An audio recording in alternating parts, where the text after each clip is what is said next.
Hoy vamos a revisar el tema de enfermedad hipertensiva del embarazo y diabetes gestacional. Dos temas que les encanta preguntar, no nada más en el ENARM, sino en la rotación en el internado, a los médicos adscritos, etc. Lamentablemente es un tema que sí requiere que memoricemos parámetros y definiciones, pero son sencillas porque las guías son bien claras. Entonces vamos a iniciar con el tema. ¿Qué nos dice la definición de preeclampsia? Que es el estado que se caracteriza por la presencia de hipertensión y proteinuria significativa por primera vez después de la semana 20 de embarazo, durante el parto o el puerperio. Tenemos dos partes importantes de preeclampsia. Por un lado la hipertensión y por otro lado la proteinuria, que en conjunto nos dan la definición de preeclampsia, muy importante después de la semana 20. También es preeclampsia cuando existe hipertensión en el embarazo y un criterio de severidad aun cuando no haya proteinuria demostrada en un primer momento. Esta es una acotación bien importante porque muchas veces nos quedamos con que la preeclampsia es esto, ¿no?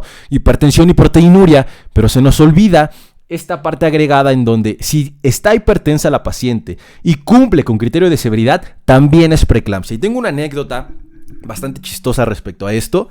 Como ustedes saben, yo trabajé antes de la residencia y después de la residencia también trabajé. Y uno de los trabajos que tuve fue médico en una farmacia. Y ya saben que llega la típica señora o el señor a que le cheques nada más la presión y no paga la consulta, pero aún así te pregunta qué tengo y quiere que le expliques todo, ¿no? Y bueno, uno se acostumbra a ese tipo de situaciones. En fin, que llegó una señora embarazada que le checara la presión y tuvo por ahí de 170, no recuerdo bien, 170, 175 de TA sistólica. Y me dice, oye, ¿cómo está? Y todo esto. Y le digo, mira, está muy alta y de hecho tienes preeclampsia. Y me dice, no, lo que pasa es que mi ginecólogo me dijo que aparte de la proteinuria, y cabrón, ahora resulta que saben, ¿no? Y sí saben, ¿no?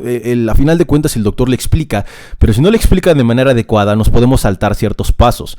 Yo en ese momento sabía que cumplía con definición de preeclampsia debido a esta acotación que acabamos de revisar.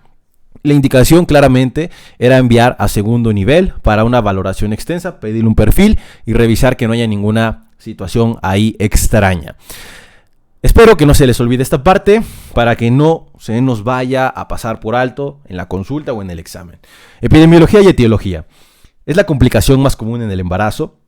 Afecta hasta el 15% de los embarazos y 18% de todas las muertes maternas. Entonces es súper importante conocer el tema a fondo. Tenemos que es multifactorial, pero lo que caracteriza y la teoría que se acepta es que hay una disminución de la perfusión placentaria con un aumento de las resistencias vasculares que genera endoteliosis glomerular y proteinuria. Esto es lo que sucede. Entonces, si les preguntan ¿cuál es la principal causa de preeclampsia? Hay que contestar que es una disminución de la perfusión placentaria o una alteración placentaria. La clasificación de la enfermedad hipertensiva del embarazo la clasificamos en hipertensión preexistente, hipertensión gestacional, preeclampsia, que ya quedamos que es proteinuria más hipertensión o hipertensión más un dato de severidad, otras formas hipertensivas e hipertensión enmascarada. El Colegio Americano de Ginecólogos nos habla de preeclampsia sin datos de severidad y preeclampsia con datos de severidad. Antes se conocía como preeclampsia leve y preeclampsia severa, que es básicamente lo mismo, pero para ahí luego veo publicaciones que no, que la chingada, que ya no se utilizan esos términos, que está mal. Es lo mismo, no nos hagamos tontos. En fin, lo correcto es preeclampsia sin datos de severidad y con datos de severidad. Aquí me interesan estas dos primeras definiciones, que es hipertensión preexistente cuando la paciente ya tiene hipertensión, e hipertensión gestacional cuando no cumple criterios de preeclampsia, es decir, no hay proteinuria o datos de alarma. La preeclampsia con criterios de severidad o severa. ¿Cuáles son los signos y síntomas que la definen? Cefalea persistente o de novo. Alteraciones visuales, dolor torácico, disnea o edema agudo de pulmón, epigastralgia o dolor en hipocondrio derecho, signos de disfunción orgánica, hipertensión severa, como mi paciente, 160 o 110 mayor, sospecha de desprendimiento placentario. A mí me gusta cuando tenemos muchos datos clínicos o algo que hay que memorizar, hacerlo de cabeza a pies, de arriba hacia abajo. Y yo me imagino, y les juro que hago eso, cierro los ojos, me imagino una mujer embarazada, a ver, tiene preeclampsia, ¿qué datos de severidad puede cumplir. Y inicio con la cabeza. Cefalea persistente o de nuevo. Bajamos. Alteraciones visuales. Seguimos bajando. Dolor torácico, disnea, edema agudo de pulmón. Y así nos vamos hasta llegar a los pies de una manera retórica. Pero también le metemos todos estos datos de laboratorio y a lo mejor de imagen, en este caso no, pero que también forman parte de los criterios. Por ejemplo, aquí tenemos las alteraciones de laboratorio. Y en primer lugar, la elevación de la creatinina sérica mayor a 1,1, incremento de la AST o de la ALT o de la DHL, disminución de plaquetas y como tal el síndrome de HELP, que ya sabemos que es hemólisis, elevated liver enzymes y low platelets, ¿no? Preeclampsia severa es igual a criterio de hospitalización, lo que les mencionaba de mi paciente. Llegó una paciente, tenía criterio de severidad, preeclampsia, al hospital. Hipertensión arterial crónica en el embarazo. ¿Qué nos dice la definición de la hipertensión crónica? Es la hipertensión que está presente antes del embarazo o que es diagnosticada antes de la semana 20 de gestación. De acuerdo a la etiología, puede ser primaria o secundaria. Como ya sabemos, la hipertensión gestacional, por otro lado, es una hipertensión que se presenta después de la semana 20 con ausencia de proteinuria por recolección en orina de 24 horas o cociente proteína creatinina urinaria en una muestra al azar. Ahora sí nos pasamos a los factores de riesgo de preeclampsia. Estas fueron un poquito más la explicación de las definiciones que vimos al inicio de estas definiciones y vamos a meternos al tema en cuestión, el que nos interesa y el más importante. Factores de riesgo para preeclampsia. Preeclampsia en embarazos previos es el principal factor de riesgo. Índice de masa corporal mayor a 30, edad reproductiva mayor a 40 y de ahí nos vienen otros factores de riesgo importantes, pero los que necesito que recuerden bien claro son los tres primeros. Es una enfermedad propia de segundo nivel de atención, no se puede tratar ni tratar de encontrar más situaciones en un primer nivel porque ahorita vamos a ver todos los estudios que se requieren. El diagnóstico es con la medición de la presión arterial. Se considera hipertensión en el embarazo mayor a 140/90, 2 ocasiones, con un margen de 4 horas a nivel de arteria braquial.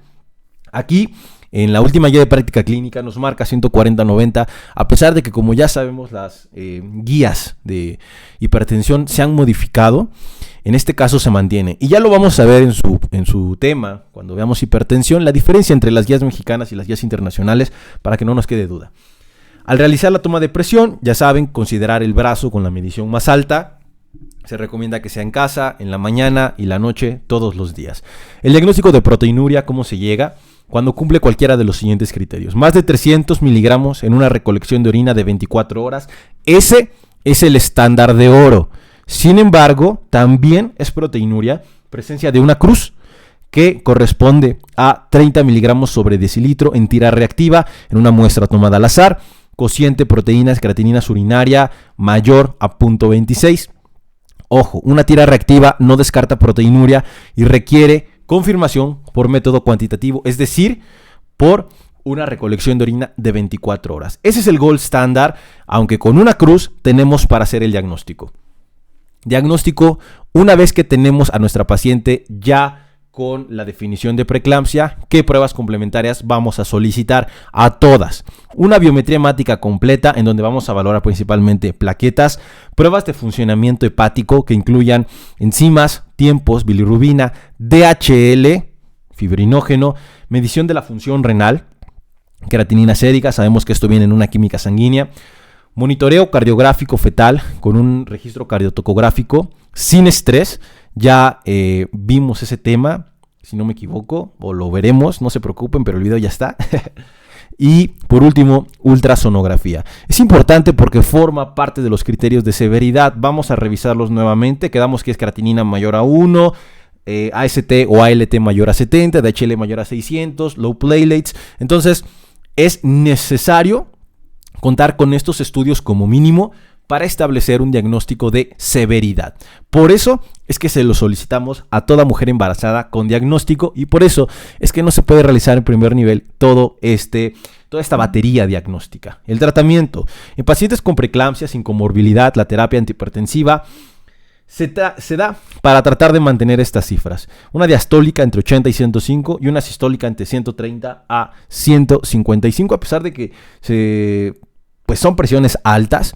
Esos son los límites que nos marca. Lo ideal es que sea menor a 80 y menor a 130, pero se acepta todo este margen, ¿sale? Perdón, lo ideal sería de 80 a 89 y de 130 a 139. Eso es lo ideal, perdón. Y es lo que se espera en un paciente con comorbilidades también. Nos pasamos a los fármacos antihipertensivos, algo muy preguntado, que de hecho en este NAR se preguntaron dosis, lo cual me genera muchísimo estrés y no me gusta, porque antes no venían dosis, y es algo que la realidad no debemos saber, porque fácilmente podemos utilizar nuestro manual terapéutico, nuestro manual de farmacología y valorar las dosis. No es algo que el médico necesite tal cual. Digo, en algunos fármacos sí, pero en fármacos súper especializados pues es difícil recordarlos todos. Aquí tenemos los principales fármacos: alfa-metildopa, labetalol, nifedipino, metropolol e hidralazina. Cada uno de estos están indicados o pueden utilizarse más bien en una mujer embarazada. Hay otros fármacos como por ejemplo el losartán, el captopril, que no se pueden utilizar. Ahorita lo vamos a ver. Hay que realizar control de la TA diario en casa y laboratorios de rutina periódicos. Tenemos los fármacos contraindicados, lo que les acabo de decir, IECA y ARA2. Alteraciones renales fetales es lo que pueden llegar a producir, de ahí que estén contraindicados. Tiazidas, que pueden producir nefrotoxicidad renal. Prazosin puede generar riesgo de óbito, lo mismo que el atenolol. Por eso no se utilizan. Preeclampsia sin datos de severidad. ¿Cómo lo vamos a tratar? Valorar egreso hospitalario con tratamiento antihipertensivo. Ya vimos cuáles le podemos dar. Hay algunos de estos fármacos que están indicados en pacientes hospitalizados y otros están indicados en una paciente, por ejemplo, que se va a su casa. Ahorita vamos a revisar cuál es cuál para que no se me hagan bolas. Entonces valoramos el egreso hospitalario con terapia antihipertensiva y valoración en no más de 2 semanas. Es muy importante el control estricto debido a que pueden presentar alteraciones graves este tipo de pacientes. Por otro lado, si tenemos criterios de severidad, hospitalizamos, tal cual. Y es súper padre tener estas herramientas para decir, a ver, como mi paciente, tú lo que necesitas es hospitalizarte. Y con la mano en la cintura y con el conocimiento, tú le dices lo que hay que hacer. No le vas a decir todo lo que se debe de hacer, a lo mejor y no te acuerdas en ese momento, pero tú sabes que la indicación en ese momento es hospitalizar. Y te da mucha seguridad el conocer estas guías.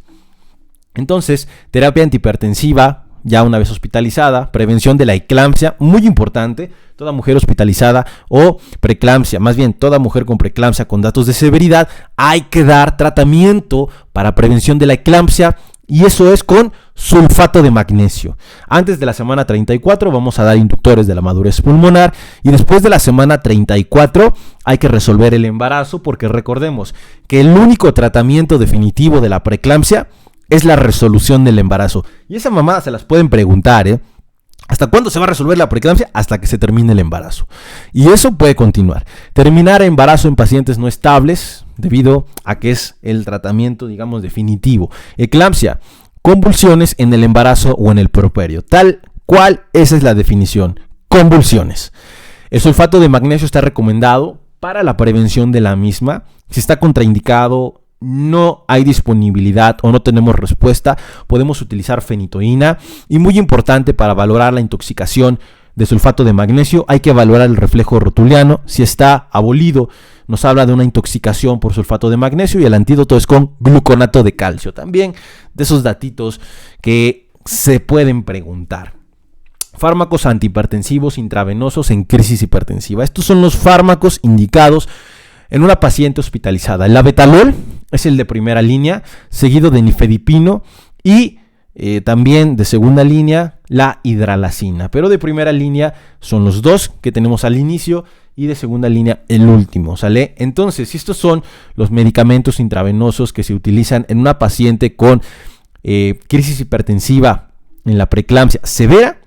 Utilizamos estos, los demás que nos quedan van a ser los que podemos utilizar de manera ambulatoria.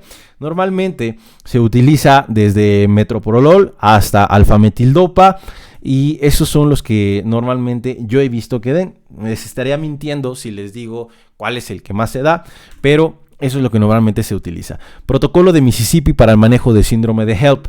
Aquí, ¿qué es lo que hay que dar? Igual, inicio de sulfato de magnesio, terapia con esteroides, yo creo que es la parte más importante, y obviamente control de la presión arterial con antihipertensivo. Indicaciones de interrupción del embarazo, inducción vía vaginal de elección. El hecho de que se tenga que interrumpir el embarazo no significa que esté indicada la cesárea. Hay indicaciones absolutas.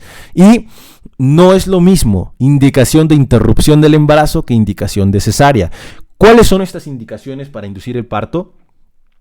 Eclampsia, Glasgow menor a 13, hipertensión severa descontrolada, después de 12 horas a pesar de 3 agentes antihipertensivos, plaquetas menor a 50, daño renal agudo expresado como una creatinina mayor a 1,1, disfunción hepática por alteración del INR, entre otros. Pero esos son los más importantes. Y ahora sí, ¿cuándo está indicada la cesárea? Está indicada ante estado fetal no confiable. Para mí, esa es la principal indicación, y no nada más en preeclampsia, eclampsia, en cualquier patología donde haya inestabilidad materno-fetal, el tratamiento es resolución vía abdominal. Los criterios de diagnóstico del síndrome de HELP, tenemos dos, los criterios de Tennessee y y la clasificación de acuerdo a Mississippi. Pero lo que me interesa que recuerden son tres cosas. Hemólisis, ¿cómo vamos a valorar la hemólisis? Con elevación de la DHL normalmente, aparte de eso, elevación de la bilirrubina. Hemólisis, entonces, elevated liver enzymes, que es elevación de las enzimas hepáticas, y por último, low platelets, que son plaquetas bajas. Y eso nos da el famoso síndrome de HELP. Aquí les pongo la relación del análisis de orina por tira reactiva y cuántas proteínas encontramos de acuerdo a las cruces. Esto se me hace muy práctico, porque muchas veces se pregunta, tal vez no en el ENARM, pero sí se pregunta en servicios, y incluso es importante que nosotros lo sepamos para orientar a nuestro paciente. Una cruz, 30 a 100, 2 cruces, 100 a 300, 3 cruces, 300 a 1000, y más de 4 cruces o 3 o más, mayor a 1000. Algoritmo inicial, conducta a seguir de acuerdo a factores de riesgo. Tenemos una paciente que se presenta, tomamos la presión arterial, encontramos datos de hipertensión, es decir, mayor a 140/90, estamos del lado derecho. Determinamos proteinuria y nos pasamos al siguiente algoritmo. Tenemos diagnóstico de proteinuria, el embarazo es mayor de 16 semanas, sí. Tira reactiva mayor a una cruz, sí. Proteína significativa, presión arterial elevada, sí. Pedimos depuración de proteínas en orina de 24 o de 12 horas, según corresponda, normalmente de 24. Y si tenemos valores mayor a 300 en 24 horas o su equivalente, 150 en 12 horas, hacemos nuestro diagnóstico de preeclampsia. Una vez diagnosticada nuestra preeclampsia, lo que hay que hacer es tomar toda nuestra batería de estudios de laboratorio, hacer una adecuada exploración física y solicitar nuestros estudios complementarios, aparte de los de laboratorio, un ultrasonido, un registro cardiotocográfico, etc. Presencia de condiciones adversas o complicaciones, es decir, cumple criterios de severidad que ya revisamos, sí. Preeclampsia con datos de severidad, tiene crisis hipertensiva, emergencia o urgencia dependiendo sea el caso.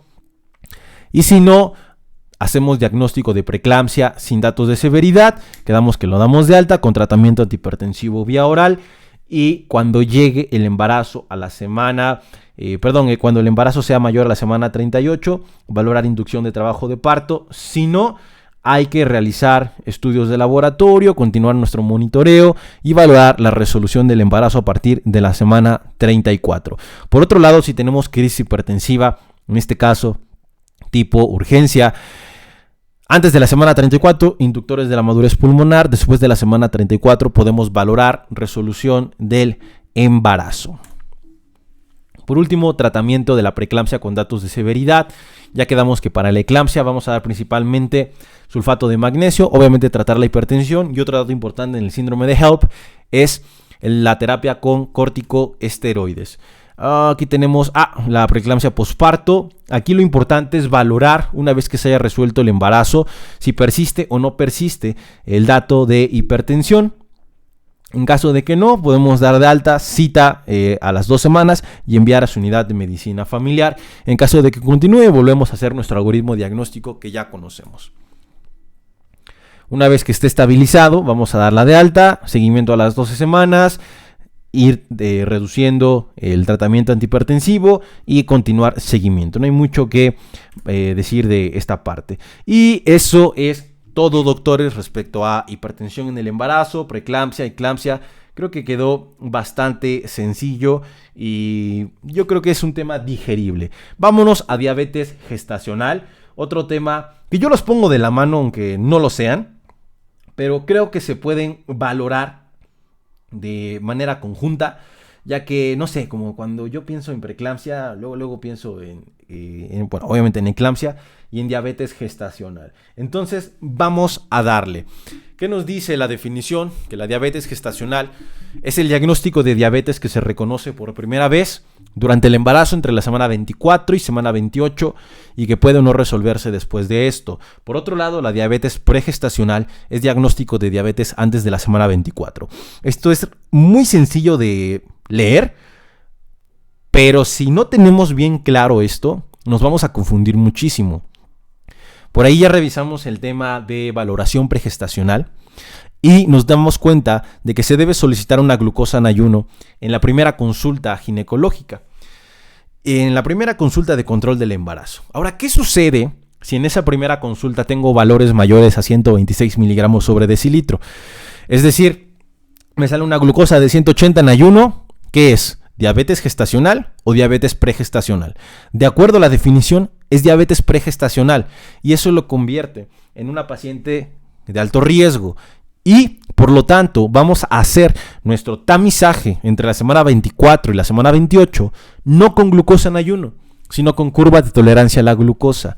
Y ahí sí, si tenemos diagnóstico entre la semana 24 y la 28, podemos hacer nuestro diagnóstico de diabetes gestacional. Entonces son dos cosas bien importantes, la diabetes gestacional y la pregestacional. Factores de riesgo muy importante porque es indicación de curva de tolerancia a la glucosa entre la semana 24 y la 28. Si llega una mujer embarazada sin datos, sin factores de riesgo, vamos a solicitar una glucosa en ayuno, pero si cumple con alguno de los siguientes, solicitamos una curva de tolerancia. Antecedente de diabetes en familiar de primer grado, que pues yo creo que la mayoría lo va a cumplir. Antecedente de diabetes o intolerancia a la glucosa en embarazo previo. Diagnóstico establecido de intolerancia a la glucosa, obesidad severa, SOP, presencia de glucosuria, antecedente de producto mayor a 4 kilos. Diagnóstico que yo creo que es la parte más importante y la más preguntada. ¿Cómo vamos a hacer nuestro diagnóstico de diabetes gestacional? A toda embarazada antes de la semana 13, quedamos que le solicitamos una glucosa en ayuno. Esto en la primera consulta. Si tenemos un resultado entre 92 y 126, significa que hay intolerancia a la glucosa. Y en este caso va a estar indicada una curva de tolerancia a la glucosa, una hemoglobina glucosilada o una nueva glucosa en ayuno.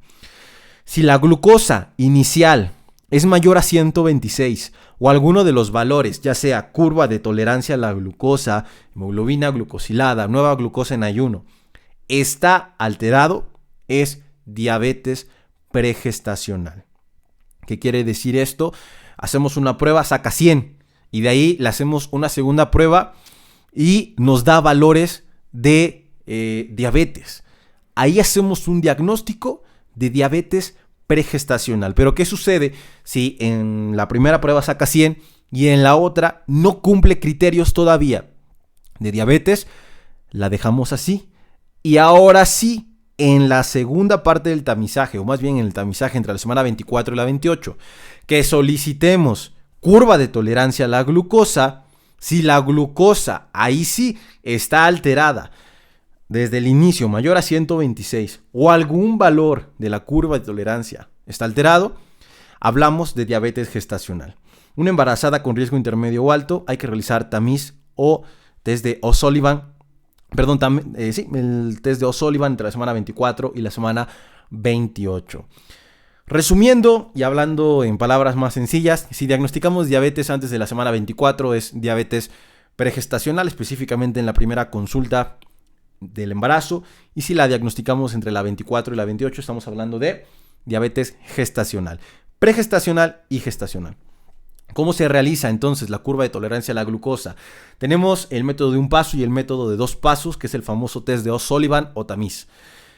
En el método de un paso medimos la glucosa en ayuno, posteriormente damos una carga de 75 gramos de glucosa y medimos la glucosa a la hora y a las 2 horas. El test de O'Sullivan, medimos la glucosa en ayuno, posteriormente damos una carga de 50 gramos de glucosa.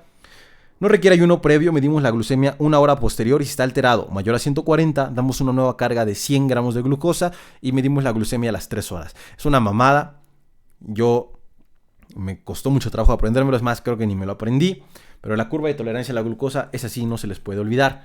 Antes de la semana 13 alterados quedamos que se considera diabetes pregestacional y entre la semana 24 a la 28 diabetes gestacional. ¿Y cuáles son los valores? Los que ya conocemos. Glucosa en ayuno mayor a 126, glucosa al azar mayor a 200, curva plasmática a las 2 horas, curva de tolerancia a la glucosa mayor a 200, o hemoglobina glucosilada mayor a 6.5, diagnóstico de diabetes. Dependiendo la etapa en la que se diagnostique, es pregestacional o gestacional.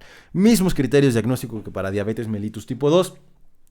Aquí tenemos los criterios diagnóstico en un paso para diabetes gestacional, es decir, para curva de tolerancia a la glucosa, a la hora poscarga 180 y a las 2 horas 153. Y el test de O'Sullivan, aquí tenemos los valores que son mayor a 180, mayor a 140 a la hora y a las 3 horas respectivamente. Esto es lo que cuesta más trabajo aprendernos. Yo creo que esto es sencillo de entender, todo lo del diagnóstico, pero esto sí es una chinga memorizarlo. Es difícil. Yo les recomiendo que se aprendan por lo menos el criterio diagnóstico que es a la hora y a las 3 horas.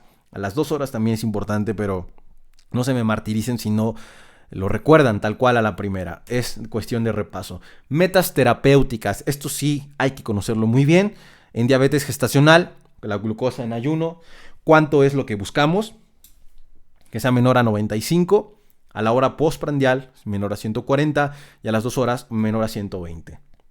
El tratamiento lo vamos a basar en tratamiento nutricional y tratamiento, tratamiento no farmacológico y farmacológico. En este caso, el tratamiento nutricional que nos dice que hay que dar tratamiento a base de dieta por nutriólogo o dietista. Hay que calcular el índice de masa corporal, clasificarlo y de acuerdo a eso nos va a dar las calorías exactas que se deben consumir. Se recomiendan 3 comidas y 2 colaciones, como siempre, y ejercicio aeróbico 30 minutos al día. Aquí tenemos la tabla respecto a las medidas dietéticas para una paciente con diabetes gestacional, lo cual no les recomiendo que se lo aprendan. Solamente recuerden, una mujer con un índice de masa corporal normal, cuántas calorías debe de consumir, normalmente 30 kilocalorías por kilo de peso, lo cual nos va a dar una dieta, la verdad, bastante estricta. Pero bueno, hay que tratar de cumplirla. Aquí no se recomiendan dietas menores a 1500, lo cual sería bastante complicado. Por ejemplo, en obesidad se recomienda una dieta de 1200, lo cual es imposible de cumplir. Pero aquí sí nos da un mayor margen. Y nos dice que el 40-50% debe estar basado en carbos. La proteína debe ser aproximadamente del 10 al 20% y las grasas menor al 40%. Esto es lo que les van a preguntar y yo creo que es lo más bonito de todo el tema, el tratamiento farmacológico. Hay que utilizar insulina de inicio, al contrario de la diabetes mellitus tipo 2. Cuando diagnosticamos un paciente con diabetes mellitus tipo 2, un adulto sin cualquier otra cosa, el tratamiento inicial ya sabemos que es con metformina. Pero en este caso, hacemos diagnóstico de diabetes gestacional y ¿qué creen? Lo de inicio es la insulina. Sí, tal cual, aunque parezca sorprendente. Yo no tenía ni puta idea de esto cuando estaba en el internado. Veía que les ponían insulina y yo decía, ¿qué pedo?